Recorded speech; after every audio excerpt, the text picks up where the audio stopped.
Buongiorno, dobro jutro, guten Morgen, buon dì. Dignot, in macchina, e tocche si arriva a casa e ti vensiump. Allora io ho provato a avviarsi il finestrino, ma se sia d'estate l'aria era lecchialta, non giove.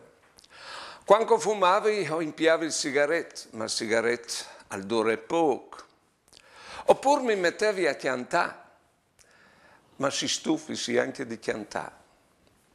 E a ben siump, no? Allora un problema. L'unica roba che avevi cantato era «Tigni in macchina un pevaron».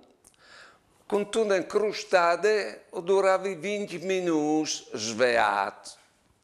E contavi questi robis a Renzo di Paulet.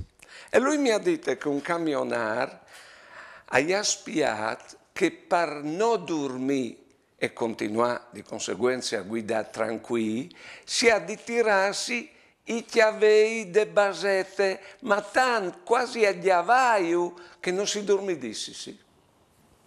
Qui sapo. Ogni modo, quando succede di essere dignote che venzione per il mio fermarsi e dormire. Buone giornate e buone vite.